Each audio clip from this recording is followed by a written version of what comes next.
జనాభాలో అగ్రభాగమైన యువతకు దిశానిర్దేశం చేసేందుకై, యువత సమస్యలను చర్చించి పరిష్కారం అన్వేషించేందుకై, యువత అవకాశాలు ఆకాంక్షలను సాధించేందుకై, యువతను సన్మార్గంలో సామూహిక శక్తిగా మార్చేందుకై, సురాజ్య సాధన దిశగా యువతను జాగృతం చేసేందుకై యువపథం యువపథం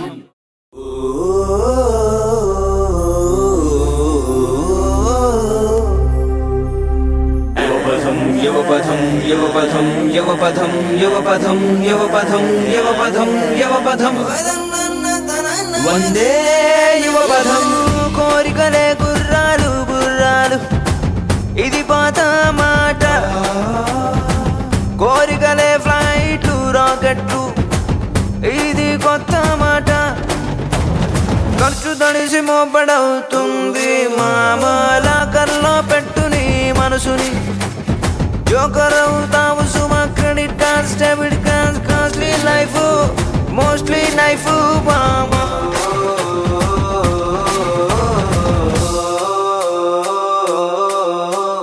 వందే యువపథం వందే యువపథం వందే యువపథం వందే మాతరం.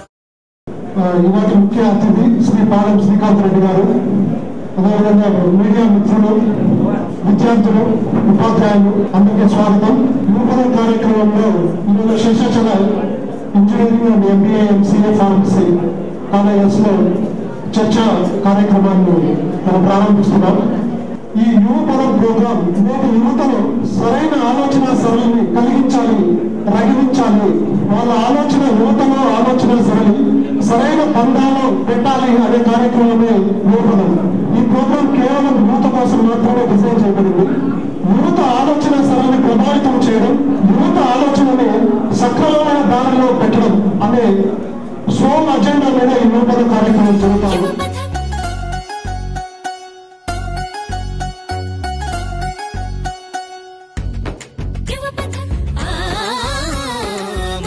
సంబంధాలు మంట కలిసిపోతుంటే కళ్ళు మూసుకుంటున్న యువతి యువకుల్లారా, మనమే ఆ మానవులం, మనదంతా మనిషి కులం. మానవ సంబంధాలే మన గడపు బలం అన్నాడు కవిచలం.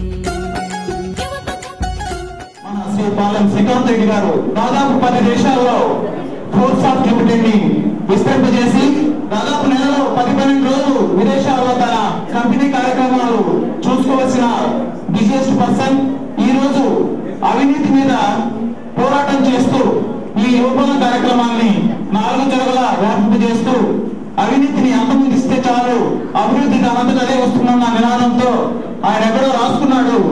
As Gandhiji said, there is enough in this world for every man's need, but not enough for one man's need. ప్రపంచంలో ప్రతి ఒక్క మనిషి అవసరాలను తీర్చేందుకు వనరులు ఉన్నాయి, కానీ అత్యాసపరుని ఆ అవసరాలు ఏమాత్రం తీర్చలేవు అన్న నినాదంతో ఆయన ప్రతి ఒక్క ఇంజనీరింగ్ కాలేజీలో కానీ, డిగ్రీ PG కాలేజీలో కానీ తన నానుడు వినిపిస్తూ ఈ తెలుగు సాంకేతిక నిపుణుల విభాగం అధ్యక్షుడుగా యువతను నిలబెట్టే కార్యక్రమాలు చేపడుతున్నారు.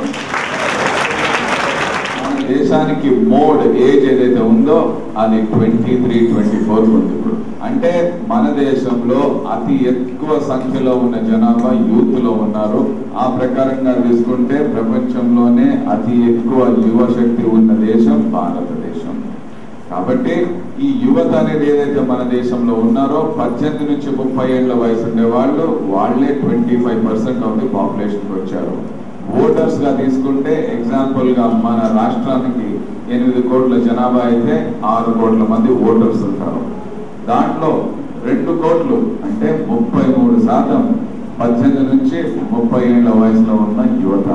వాళ్ళు రేపు ఎవరిని సపోర్ట్ చేస్తే వాళ్ళే ఈ రాష్ట్రానికి ముఖ్యమంత్రి అవుతారు, దేశానికి ప్రధానమంత్రి అవుతారు. కాబట్టి మీ శక్తి అన్ని రంగాల్లో ఉంది. ఈ రంగంలో మీ శక్తి కూడా మీరు గుర్తించుకోవాలి. యువపథం అంటే ఇంగ్లీష్ లో చూస్తే దానికి slogan right path to future for youth. Right path అనేది డిఫైన్ చేయడానికి ఫస్ట్ స్టెప్ వచ్చి ఒక ఆలోచన శక్తి రావాలి. సమాజంలో అన్ని ఇష్యూస్ మీద చర్చలు జరుగుతాయి, డిబేట్స్ జరుగుతాయి, పాదయాత్రలు జరుగుతాయి, అన్ని జరుగుతాయి. ఈ యువపథం చెప్పటంలో మేము ఎవరమో మెసేజెస్ ఇవ్వడం లేదు, మేము స్పీచెస్ ఇవ్వడం లేదు. మీరు ఇక్కడికి వచ్చి మాట్లాడతారు. సమాజంలో ఉన్న సమస్యల మీద మీకు బాధ్యత ఉంది. దేశంలోకి ఉన్న సమస్యల మీద మీరు ఒక ప్రభావం చూపించాలి. ఎందుకంటే భవిష్యత్తు మీది. భవిష్యత్తులో దేశాన్ని కంట్రోల్లోకి తీసుకోవాల్సింది మీరు. కాబట్టి ఈ చర్చలన్నీ జరిపిస్తుంది యువపదం కార్యక్రమంలో. ఈ డిస్కషన్ జరపడానికే మీరందరూ ఇక్కడికి వచ్చి మాట్లాడినప్పుడు సబ్జెక్ట్స్ 3 ఉన్నాయి. ఇందాక చెప్పినట్టు ఫస్ట్ మీ ఫ్యూచర్, అంటే యూత్ ఫ్యూచర్ జనరల్ గా సోషల్ ఇష్యూస్ కానీ, కల్చరల్ ఇష్యూస్ కానీ, కొన్ని చోట్ల డౌరీ ఇష్యూస్ గురించి మాట్లాడుతున్నారు, కొన్ని చోట్ల రిజర్వేషన్స్ గురించి మాట్లాడుతున్నారు, కొన్ని చోట్ల ఇంకోటి. ఇది యువత ఫ్యూచర్ గురించి. రెండవది ఎంప్లాయ్మెంట్ ఇష్యూస్. ఎందుకంటే ఇప్పుడు అదొక కీలకమైన అంశం. యువత భవిష్యత్తులో ప్రొడక్టివ్ గా ఉండాలన్నా, మన రాష్ట్ర భవిష్యత్తు బాగుండాలన్నా అందరికీ ఉద్యోగాలు రావాలి, ఉద్యోగ అవకాశాలు ఉండాలి. మీరు చదువుకున్న చదువులకు, స్కిల్స్ కి, టాలెంట్ కి సరిపోయే ఉద్యోగాలు ఉండాలి. లేకపోతే మీరు చేసిన ఇన్వెస్ట్మెంట్ కానీ, మీ ఫ్యూచర్ కానీ రిస్క్ లో ఉంటుంది. Role of youth in politics అనేది కూడా ఒక సబ్జెక్టు. ఏ మేరకు మీ ప్రభావం ఉంటుంది, లేక ఏ పరిమితిలో మీరు పొలిటికల్ గా యాక్టివ్ గా ఉండాలి, ఇన్వాల్వ్ కావాలనేది కూడా మీరు ఆలోచించాలి.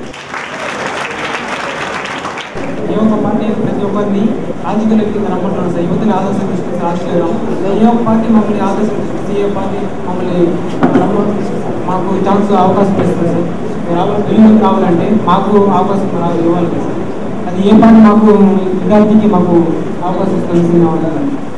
రాజేంద్ర ప్రసాద్ ఏమంటున్నాడంటే అందరూ యువకుల్ని రాజకీయాలు ఎంకరేజ్ చేయాలి అంటారు, కానీ ఏ ఒక్క పార్టీ కూడా యువకుల్ని ఎంకరేజ్ చేయడం లేదు అంటాడు.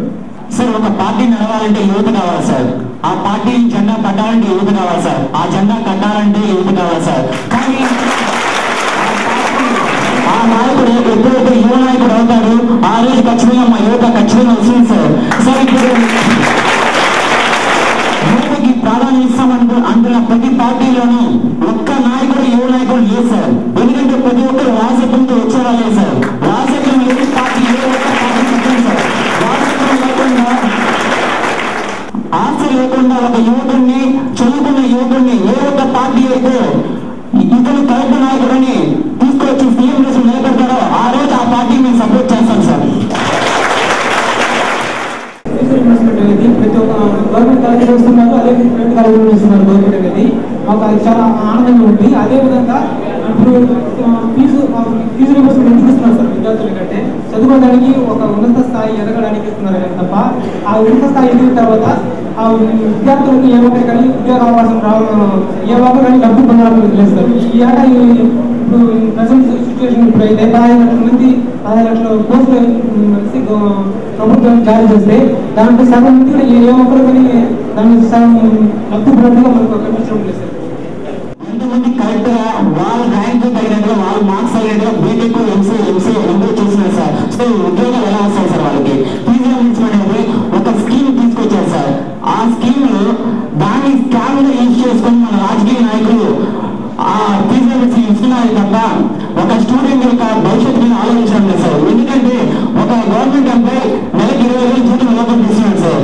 అతనికి సంవత్సరం ఆదాయం 2.5 లక్షలకు వస్తుంది. కానీ ఒక వ్యాపారం చేసే వ్యక్తి, ఒక టెండర్ వేసుకునే వ్యక్తి సంవత్సరానికి 10 లక్షలు 20 లక్షల పైన సంపాదిస్తాడు. వాళ్ళకి ఫీజు